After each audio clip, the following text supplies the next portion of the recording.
Hi,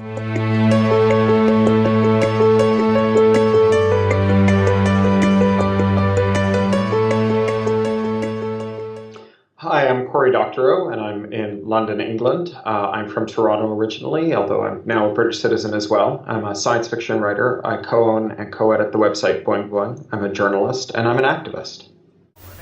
My favorite disruptive hero is hard to pin down to just one person, unfortunately. I was very privileged to have worked for the Electronic Frontier Foundation for several years, and I met several people there who really changed and challenged my thinking. Um, There was one I had to pick out, and it's really hard to pick just one. It's kind of a toss-up between Mitch Kapor and John Gilmore, who are two of EFF's founders. Mitch is probably best known for having created Lotus and founded the Lotus company, and created Lotus 123.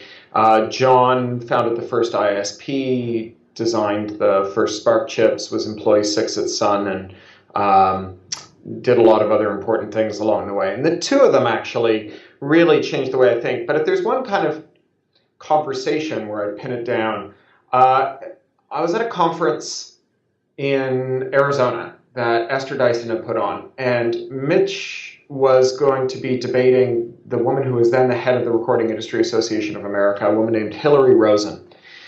And he and I had set aside some time before he went on to talk about where EFF was at on this, and how he might want to take this on when he was talking with Rosen.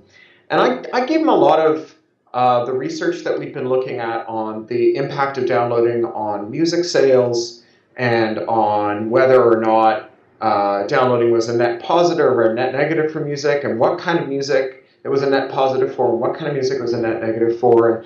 And after talking about this for a while, I said, it's all nice, but it doesn't really matter. Nowhere in the Constitution does it say you will have the right to make money selling music on plastic discs forever, right? Even if this was terrible for the record industry, there's not any way we can stop it. And what we need to be talking about is the impact on the internet of this fool's errand, right?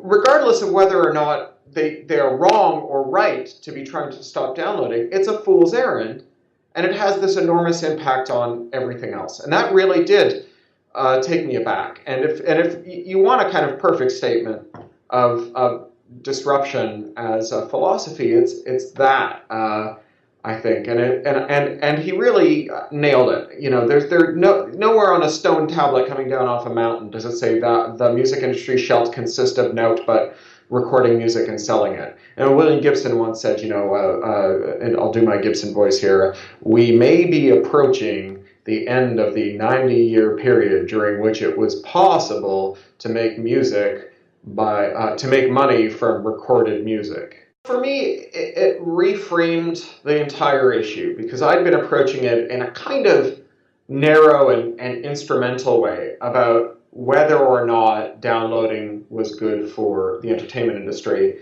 And as someone who, at that point, aspired to being in the entertainment industry, I think my first novel had only just come out then.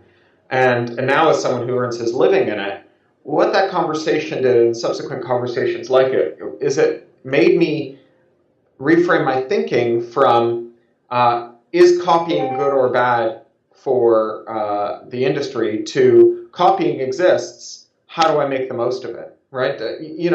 No one got rich by stamping their foot indignantly. If I want to feed my family, I'm less interested in kind of what's right and more interested in how do I earn a living. Most people who ever set out to earn a living in the entertainment industry never did. So, the fact that copying is part of the mix hardly has any bearing on the statistical likelihood of anyone earning a living, and you stipulate that it's terrible for the entertainment industry, because most people don't.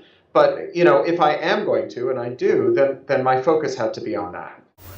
All the founders of EFF sort of got there. This was what Gilmore's intuition was when he started Cygnus, which he sold to Red Hat for an ungodly amount of money, which was that you can't charge for free and open source software that's already been created. But what you can do is use that base to create a market for custom new work, that it won't create a kind of rentier's passive income where you earn your living by owning something. But if you're the kind of person who wants to earn your living making stuff or doing stuff, releasing your stuff into the wild in order to drum up new business is a great strategy. And frankly, society has enough rentiers.